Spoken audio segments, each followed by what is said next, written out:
विक्की उस डरावनी पूर्णिमा की रात को कभी नहीं भूल सकता, जिस रात उसने अपना सबसे अच्छा दोस्त तुषार को खो दिया। तुषार! उसने जोर से चीख लगाई, लेकिन जब उसकी आंखें उसकी स्त्री को देखी तो उसके भयानक रूप को देखकर उसके रोंगटे खड़े हो गए। उस दिन विक्की और उसका दोस्त तुषार दोनों ऑर्केस्ट्रा देखने गए थे। विक्की ने कभी ऑर्केस्ट्रा नहीं देखा था, इसलिए तुषार उसे ऑर्केस्ट्रा दिखाने ले आया था। ऑर्केस्ट्रा के गाने और उस गाने पर झूमते हुए वहां के पब्लिक। विक्की को काफी मजा आ रहा था, बस डर इस बात की थी कि उनके घर वालों को ऑर्केस्ट्रा वाली बात पता न चल जाए, वरना उन दोनों की खैर नहीं। रात के 2 बज चुके थे। वे दोनों अपने अपने घर लौट रहे थे। पूर्णिमा की इस रात में चांद का मध्यम रोशनी और हल्की हल्की हवा के झोंके जब उनके शरीर को छूकर निकल रही थी तो उन्हें ऐसा लग रहा था कि उनका शरीर एकदम ऊर्जा से लबालब भर चुका हो। इस तरह की ऊर्जा को वो पहली बार महसूस कर रहे थे। लेकिन दूसरी तरफ दिल में एक डर सा भी बना हुआ था, क्योंकि जल्दी घर पहुंचने के चक्कर में उन्होंने जो शॉर्टकट रास्ता चुना था वो काफी सुनसान और डरावना लग रहा था। ओम यच्छ देवाय नमः। ओम यच्छ देवाय नमः। हे यच्छ देव, मुझे मेरी एक गलती ने मुझे इस सुनसान जंगल में कैद कर दिया है। मुझे मेरा अपना साधक चाहिए।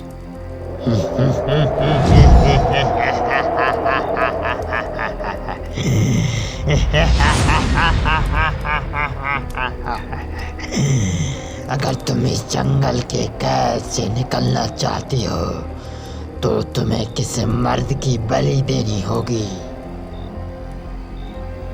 तुषार, एक बात बोलूं? आज ऐसा लग रहा है जैसे आज गंगा नहा हुआ आए हैं। आज हमने भी ऑर्केस्ट्रा देख लिया यार। केवल ये वाला बात घर वालों को पता भी ना चले, वरना गंगा नहा नहीं गधा के जैसा दुलती भी पड़ेगी हमें। अबे पता कैसे चलेगा? हम लोग बताएंगे तब ना। वैसे एक बात बोलूं, वो नचनिया काफी सुंदर लग रही थी यार। विक्की और तुषार इसी तरह बातें करते हुए रात के सन्नाटे में आगे बढ़े जा रहे थे, लेकिन कभी कभी दूर से आती सियारों की आवाजें सन्नाटे भरे माहौल को भय से भर देता। लेकिन वे दोनों साथ थे तो हिम्मत बनी हुई थी। यार तुषार, थोड़ा जल्दी चलना यार, घर जाने में कुछ ज्यादा ही देर नहीं लग रही। अरे चिल यार ब्रो, डरते क्यों हो? अरे विक्की, देखना देखना वो ऑर्केस्ट्रा वाली मोहिनी। किधर किधर?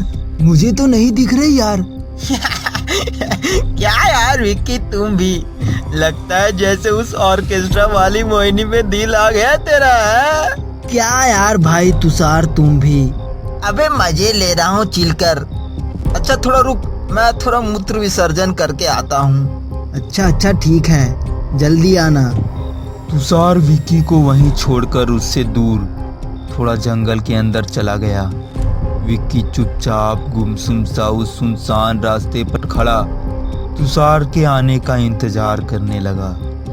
ओए यार, इस सुनसान इलाके में इतनी तेज लड़की की आवाज कहाँ से आ रही है भाई? तुषार उस आवाज की तरफ चल दिया। यच्छ देव, आखिर किस तरह से मैं आपको किसी मर्द की बलि चढ़ा सकती हूँ? बिना बलि के अब मैं भी कुछ नहीं कर सकता। उस आखिरी आवाज के साथ फिर से वहां छा गई वही खामोशी। अब तुषार भी उस जगह पर पहुंच चुका था, लेकिन उसने जो देखा वो देखकर थोड़ा आश्चर्य हो गया। उस पेड़ के नीचे केवल कुंड जल रहा था। ओ तेरी, यहाँ तो कुंड जल रही है, और इस सुनसान इलाके में इतनी रात को हवन कौन कर रहा होगा? लेकिन तभी उसे एक स्त्री दिखाई पड़ती है, जिसके पीछे से उसकी गोरी कमर, हल्की साड़ी से चमकता हुआ उसका पूरा बदन, उसके काले लंबे बाल, उसके दिलों पर मानो एक साथ हजारों छुरियां चलने लगी हो। वो उस स्त्री को जाते देख उसका पीछा करने लगा। दूसरी तरफ विक्की, जो कि तुषार का आने का इंतजार कर रहा था, वो भी अब घबराने लगा। इतना देर हो गया, ये तुषार टॉयलेट करने गया है, पत्थर तोड़ने गया है? इतना देर में तो उसे लौट आना चाहिए था। इतना कहकर विक्की तुषार को ढूंढने लगा। तुषार, तुषार, कहाँ हो? तुषार उस स्त्री के मनमोहक बदन के चक्रव्यूह में पूरी तरह से बंध चुका था और उस स्त्री का पीछा करते करते जंगल के बीचों बीच चला गया।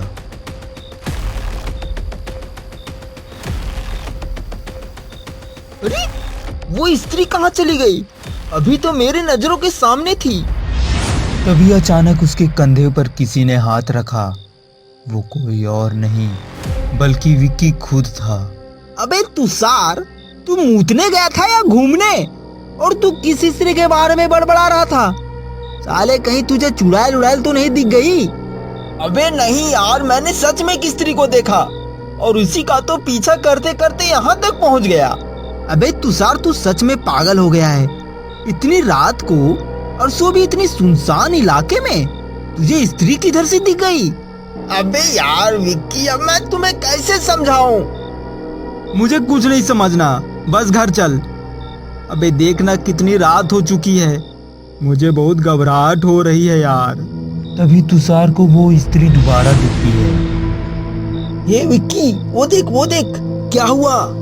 अरे वो वही स्त्री है जिसका मैं पीछा करते करते यहाँ तक पहुँच गया। हाँ यार तुषार, तू तो सही कह रहा था, लेकिन सबसे पहले हमें पता तो चले कि वो स्त्री आखिर इतनी रात को इस घने जंगल में करने क्या आई है। इसके बाद वो दोनों स्त्री का पीछा करने लगे, जहां वो स्त्री एक तालाब के किनारे आकर रुकी। वो दोनों झाड़ियों के पीछे से छिपकर उस स्त्री को देखने लगे।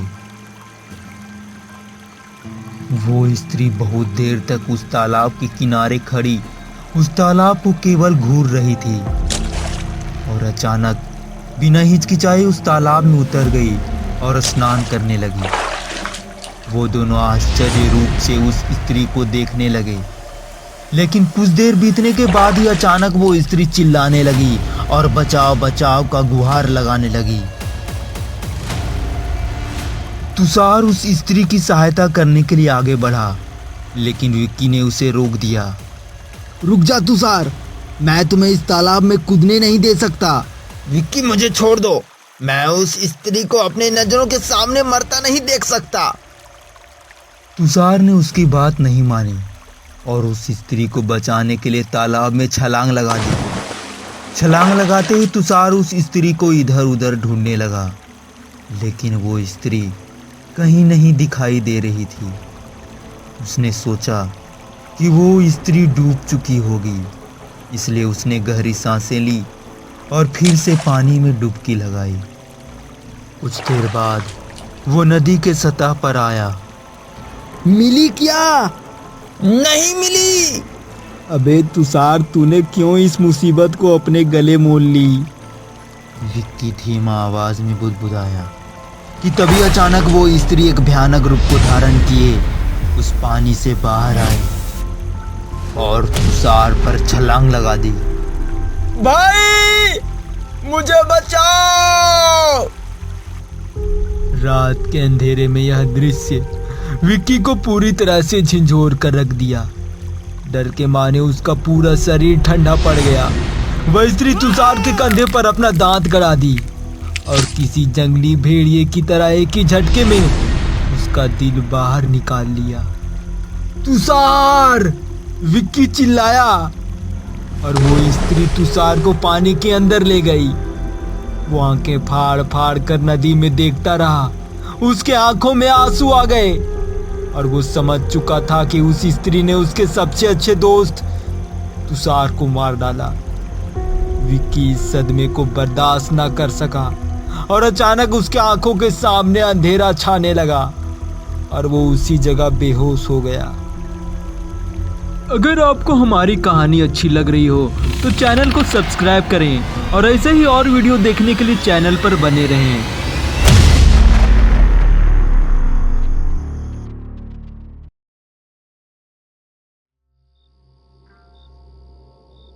अमावस की वो काली रात, चारों तरफ के वातावरण में, आसमान में टिमटिमाते तारों और चारों ओर फैली कोहरा के बीच में एक अलग ही खेल चल रहा था।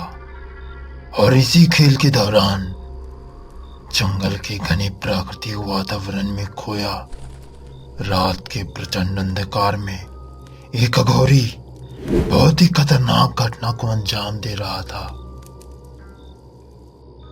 घना काला वीरान जंगल जिसमें जंगली जानवर भी सोए हुए थे।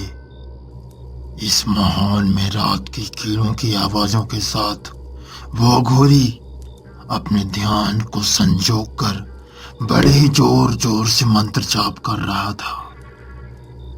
तेज मंत्र को उच्चारण करते हुए अपने हाथ में तेज धार वाला चाकू लिए हुए था और दूसरे हाथ में एक मुर्गे की गर्दन को पकड़े हुए था। मंत्रों के तेज जाप के साथ उसने मुर्गे की गर्दन को उसके धड़ से अलग कर दिया। जैक अमावस की रात को अपनी समस्याओं के समाधान के लिए उस अघोरी बाबा से मिलने पहुंच गया। उसने देखा कि वो अघोरी तेज तेज कोई मंत्र जाप कर रहा है। उसके पूरे शरीर पर भस्म लगे हुए थे। उसके सामने कुंडल में अग्नि जल रही थी। उसके चारों ओर तंत्र विद्या से संबंधित सामग्रियां रखी हुई थी। वहां के वातावरण ने उसके नजर को एक विशेष प्रकार के बंधन से बांध रखा था।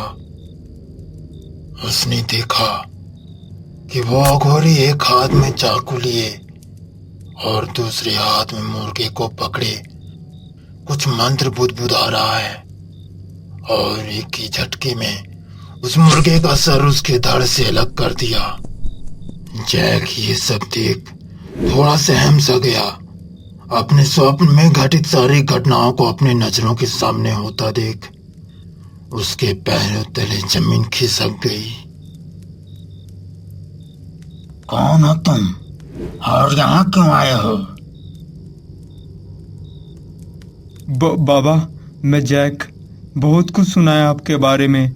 मुझे अपनी शरण में ले लो बाबा।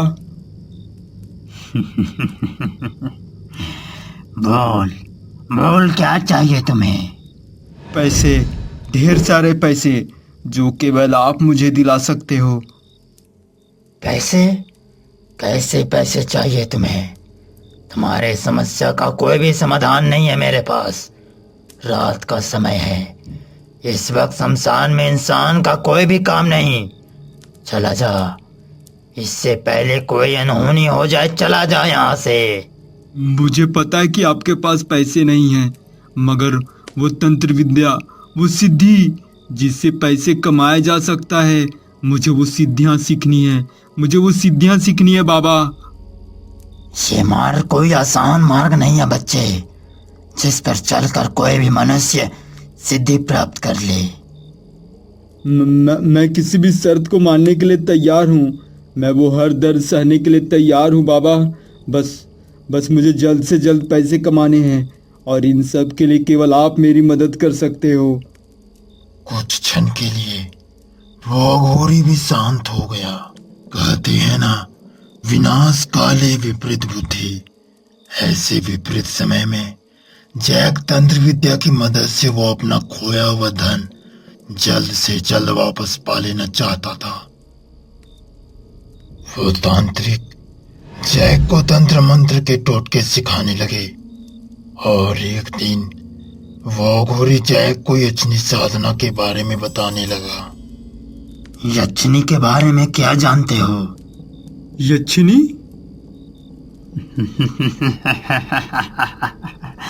यक्षिणी, मैंने कई यक्षिणियों को सिद्ध किया है जो मेरी हर मुश्किलों में मेरा साथ देती है। मतलब यक्षिणी के पास हर समस्या का हल है?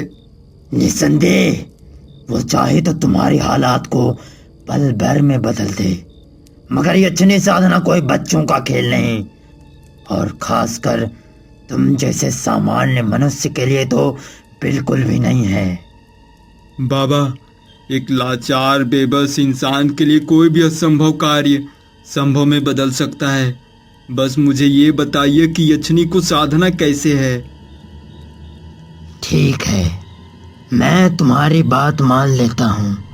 तुम्हें धन दौलत ऐशो आराम शारीरिक सुख सब कुछ मिलेगा।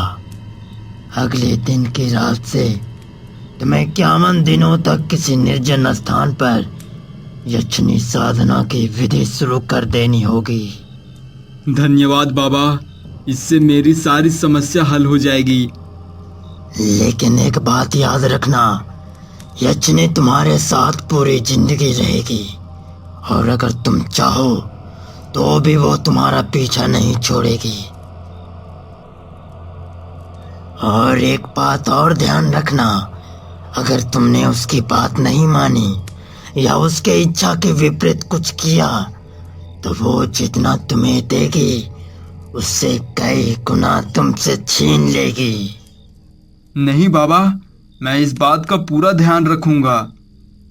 वो अघोरी उसे यक्षिणी साधना की सारी विधि बताते हैं और दूसरे ही दिन से जैक उस अघोरी बाबा के कहे अनुसार यक्षिणी साधना शुरू कर दी।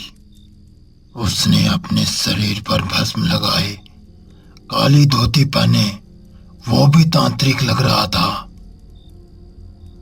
अगले 51 दिन तक जैक जब दुनिया नींद के आगोश में लीन थी तब वो किसी निर्जन स्थान पर यक्षिणी साधना का विधि कर रहा था और आज उसके साधना की आखिरी दिन थी।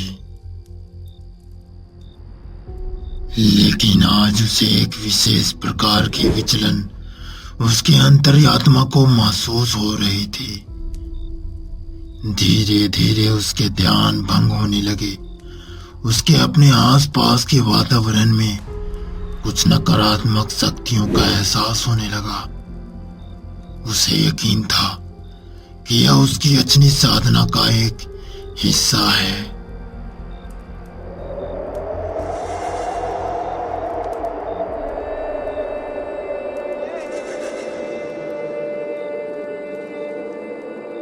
उठो जैक, तुम्हारी साधना सफल हुई। जैक ने जैसे ही आवाज सुनी उसने तुरंत अपनी आंखें खोली और उसने जो देखा वो देखकर उसे विश्वास ही नहीं हो रहा था। पूरी जिंदगी में उसने इतनी सुंदर स्त्री कभी नहीं देखी थी। वो बस उस स्त्री को ऊपर से नीचे तक घूरे जा रहा था। क्या हुआ जैक, कुछ बोल क्यों नहीं रहे? तुम्हें मुझसे कुछ नहीं चाहिए, बोलो। यक्षिणी का हर एक एक शब्द जैक को ऐसे सम्मोहित कर रहा था कि वो अपने मूल उद्देश्य से ही भटकने लगा और इसी उत्तेजना में वो कुछ ऐसा बोल गया। यक्षिणी के लिए तो सब कुछ मुमकिन है। अगर यक्षिणी मेरी हो जाए तो मेरे लिए कोई भी असंभव कार्य संभव हो सकता है। तो आज से ये यक्षिणी तुम्हारी हुई और तुम्हारी इच्छा को पूरा करना ही मेरा धर्म होगा। लेकिन लेकिन क्या यक्षिणी? अब मेरे सिवाय तुम किसी और औरत के ऊपर आंख उठाकर भी नहीं देखोगे, फिर चाहे वो तुम्हारी पत्नी ही क्यों ना हो। नहीं नहीं, मेरे लिए तो अब तुम ही सब कुछ हो। उस दिन से यक्षिणी और जैक हर रात अब एक साथ बिताने लगे। अब जैक के पास पैसे की कोई भी कमी नहीं थी। घर में वो सारी चीजें थी जो कि जैक चाहता था। लेकिन जब से यक्षिणी जैक की जिंदगी में आई, उस दिन के बाद हर रोज जैक और उसके पत्नी के बीच झगड़े होते। जैक को तो बस अब यक्षिणी के सिवा कुछ सोचता ही नहीं था। यक्षिणी जैक की सारी इच्छाएं पूरी करती थी, जिसके बदले जैक को भी यक्षिणी के साथ हर रात शारीरिक संबंध बनाना पड़ता। धीरे धीरे यक्षिणी की शारीरिक सुख की चाहत बढ़ती जा रही थी, जिसके कारण जैक शारीरिक और मानसिक रूप से पूरी तरह से कमजोर हो चुका था।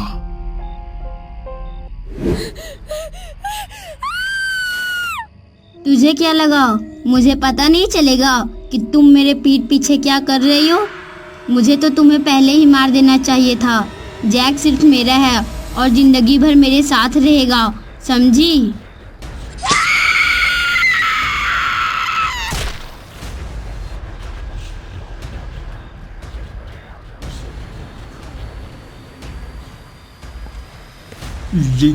ये सब क्या सपने आ रहे हैं मुझे?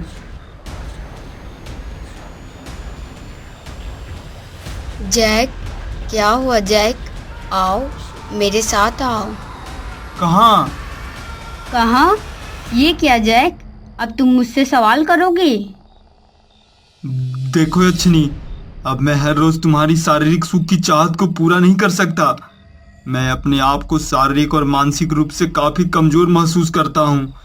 मैं चाहता हूँ कि तुम अब मुझे छोड़कर हमेशा हमेशा के लिए चली जाओ।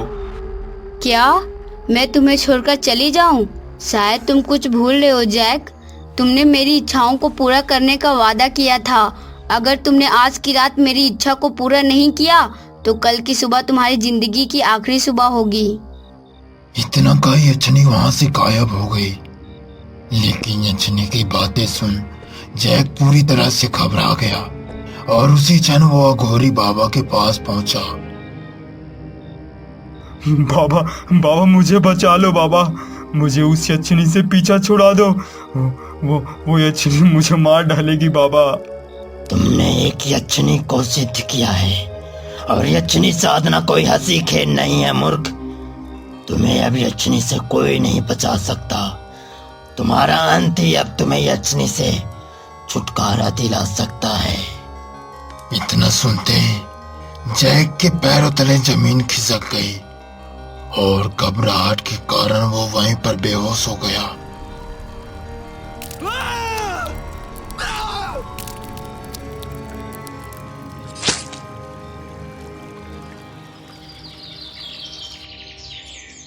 अगले दिन जब सुबह हुई तो जैक के शरीर के कई टुकड़े किए हुए उसके घर के बाहर पाया गया। वो स्त्री दोबारा कहाँ गायब हो सकती है? नहीं, मैं मान नहीं सकता कि वो मेरा वहम हो सकता है। हमने एक दूसरे से इतनी देर तक बातें की थी कि तभी अचानक उसके पीछे से किसी चीज की आवाज आई।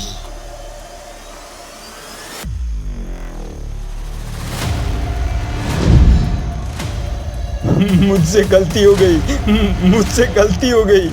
तुम्हारी ख्वाहिश पूरी हुई और अब मैं अपनी ख्वाहिश पूरी करूंगी।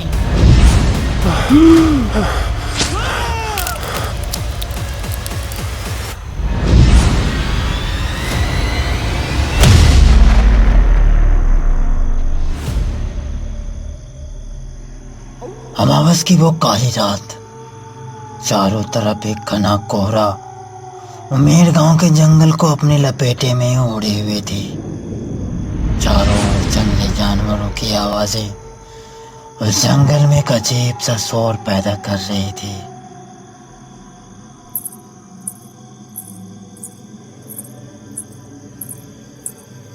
रुकिए, इतना कहते ही वो स्त्री वहीं पर रुक गई। जब उसने देखा कि वो वही कोरे बदन और नीली साड़ी वाली लड़की उसकी नजरों के सामने खड़ी है तो उसके दिल का धड़कन अचानक से तेज हो गया। मानो जैसे उसके दिल पर एक साथ हजारों छुरियां चलने लगी हो। अभी भी वो स्त्री विक्रम की ओर मुड़ी नहीं थी। विक्रम की आंखें उस नीली साड़ी वाली स्त्री के गोरे बदन का दीवाना हो चुका था।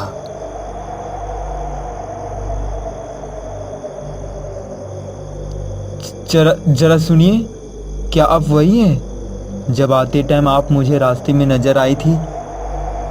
विक्रम की बात सुनकर उसने पीछे पलट कर देखा और पहली बार उसकी नजर विक्रम की नजर से मिली।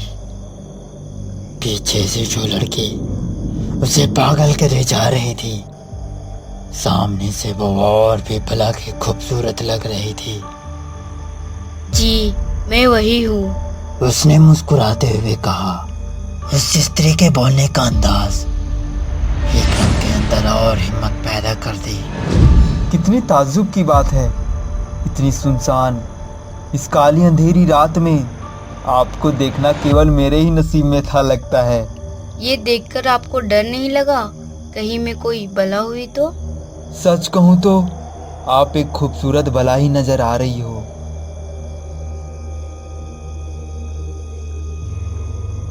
उसकी आंखें उस स्त्री के बदन को ऐसे घूर रही थी मानो उसने आज तक जितने भी औरत देखी थी उन सब में से सबसे ज्यादा खूबसूरत औरत वो आज देख रहा हो। उसका खुला बाल, नशीली आंखें, उसका पूरा बदन इस साड़ी में विक्रम को अपनी तरफ सम्मोहित कर ली। क्या मैं थोड़ा वक्त आपके साथ गुजार सकता हूँ? आप शहरी लोगों का यही होता है, पहले तो आप मुझ जैसे गांव की भूरी भारी लड़कियों को अपनी बातों में फंसा लेते हैं और जब आपका काम पूरा हो जाता है तो पता नहीं अचानक कहाँ गायब हो जाते हैं। देखिए, ऐसी बात नहीं है, सभी शहरी लड़के एक जैसे नहीं होते। अच्छा, ऐसी बात है तो बताइए, वक्त गुजारते समय अगर हम करीब आ गए तो क्या आप मुझसे शादी करेंगे? यह सवाल भी उस स्त्री ने बड़ा ही मनमोहक अंदाज में किया, लेकिन इसका विक्रम के पास भी कोई जवाब नहीं था। वो एक बार मुस्कुराई और अपने रास्ते को चल पड़ी। विक्रम की आंखों में अब उसके रूप का नशा छाने लगा कि तभी अचानक उसके मोबाइल की घंटी बजी। उसने मुस्कुराते हुए कॉल रिसीव करी। हेलो, अबे तू पागल हो गया है क्या? ये टाइम है कोई कॉल करने की? अबे तू कहाँ है? मुझे तुमसे काम है। मैं तो तेरा रूम भी गया था पर तू तो वहाँ था ही नहीं। अबे मैं तुम्हें सब कुछ बताऊंगा, चल अभी फोन रख। अबे रुक रुक रुक रुक, अब तो मुझे अभी जानना है, आखिर तू इतनी रात को बाहर करने क्या गया है? साले कहीं तू अकेले अकेले देसी पीने तो नहीं चला गया? अबे नहीं यार, वो बात नहीं है। तो साले इतनी रात को तू बाहर क्या घंटा बजाने गया है? अबे तू समझ नहीं रहा है तो समझा ना, बात को इतना घुमा फिरा क्यों रहा है? अच्छा ठीक है, सुन, तुझे याद है वो रात जब हम लोग उमेड़ गांव आ रहे थे? हाँ मुझे याद है। उस दिन मैंने एक लड़की को देखा था जिसके लिए मैंने कार भी रोकी थी। हाँ, जो केवल तुझे ही दिख रही थी और हम लोग तो अंधे थे। साले प्रिया सही कहती है, तेरा दिमाग कुछ ज्यादा ही लड़की पर ध्यान देता है। हाँ चल चल, अभी टाइम खोटी मत कर। इतना कहकर उसने फोन कट कर दिया। अरे वो स्त्री कहाँ चली गई? अभी तो मेरे नजरों के सामने थी। अब तो मैं मान ही नहीं सकता कि वो मेरा भ्रम है। विक्रम की आंखों में उस स्त्री के रूप का नशा उस स्त्री को खोजने पर विवश कर दी। वो तेज तेज कदमों के साथ उस स्त्री को ढूंढने लगा, लेकिन उसे वो स्त्री कहीं नहीं मिली। वो स्त्री दोबारा कहाँ गायब हो सकती है? नहीं, मैं मान नहीं सकता कि वो मेरा वहम हो सकता है। हमने एक दूसरे से इतनी देर तक बातें की थी कि तभी अचानक उसके पीछे से किसी चीज की आवाज आई। जब उसने मुड़कर देखा तो उसके चेहरे पर हैरानी और खुशी के भाव एक साथ झलकने लगे। वो वही स्त्री थी जिससे कुछ देर पहले विक्रम बात कर रहा था। विक्रम की आंखों में उस स्त्री के रूप के प्रति हैवानियत का जानवर पनपने लगा। उसकी खूबसूरती के आगे उसका कदम खींचा चला आ रहा था। कुछ दूर जाकर वो किसी सुनसान वीराना पेड़ के सामने जाकर रुक जाती है। पीछे पीछे से विक्रम भी उस पेड़ के पास पहुंच जाता है। उस स्त्री को उस पेड़ के नीचे खड़ा देख उसका हिम्मत और भी बढ़ जाता है।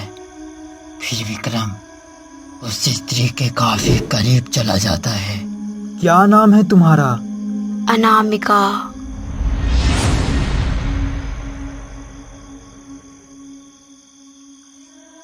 अब वो दोनों ही एक दूसरे की आंखों में पूरी तरह से खो गए और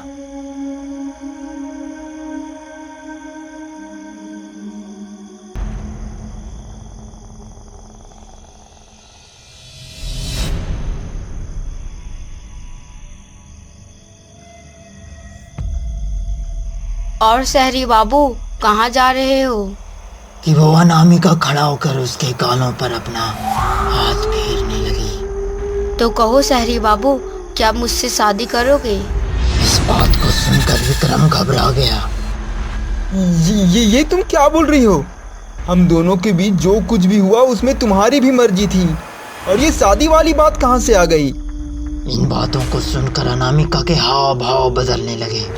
उसकी आंखें खून के अंगारों के जैसा लाल हो गई, जिसे देखकर विक्रम के रोंगटे खड़े हो गए। तुम मेरे पीछे आए, मेरे साथ वक्त गुजारा क्योंकि मैं तुम्हें अच्छी लगी, तो फिर शादी करने में क्या परेशानी है?